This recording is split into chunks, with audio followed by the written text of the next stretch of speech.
ಹಾಕಿರ್ಬೇಕು. ಸಾಕಿಗೋಸ್ಕರನಾದರೂ ಅದನ್ನು ಇದು ಮಾಡಬೇಕಲ್ಲ.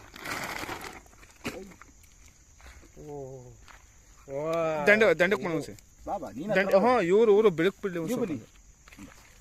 ನಾಯಿ ಕಂಡಾಗೆ ಸೇಮ್ ಇದು ಪಮರಿಯನ್ ನಾಯಿ ಥರ ಇರ್ತದೆ ಅಷ್ಟೇ ಇದು.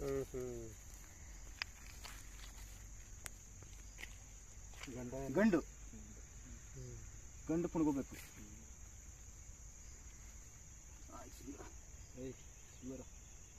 ಏನು ಮಾಡಲ್ಲ, ಒಳ್ಳೆ ಜಾಗಕ್ಕೆ ಸೇರಿಸ್ತಾ ಇದೀನಿ. ಹೋಗು ನೀನು ಇರೋ ಇಂದ ಈ ಜಾಗಕ್ಕೆ ಒಂದು 2-3 ಕಿಲೋಮೀಟರ್ ಇರ್ಬೋದು.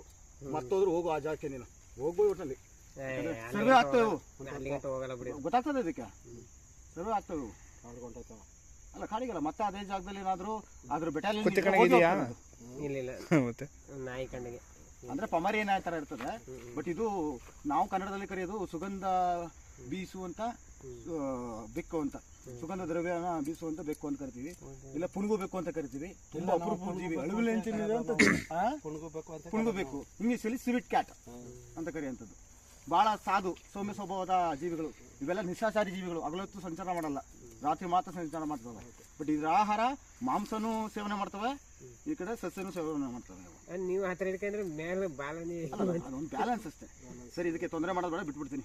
ಬಿಟ್ಬಿಡಿ, ಆ ಕಡೆ ಡೈರೆಕ್ಷನ್ ಹೋಗು ಅಷ್ಟೇ. ನೈಟೆಲ್ಲ ಇನ್ನು ಓಡಾಡ್ಕೊಂಡಿರ್ತದೆ, ಇಲ್ಲೇ ಓಡಾಡ್ಕೊಂಡಿರ್ತದೆ. ಇಲ್ಲ ಸರ್ವೆ ಆಯ್ತು. ಸರ್ವೆ ಅಂದ್ರೆ ಹೆಂಗೆ ಗೊತ್ತಾ, ಇಲ್ಲಿಂದ ಅಲ್ಲಿಗೆ ಅದಕ್ಕೆ ನೆನಪಿನ ಶಕ್ತಿ ಇರ್ತದೆ, ಹೋಗ್ಬೋದು ಸ್ವಂತ ಜಾಗಕ್ಕೆ. ಅದು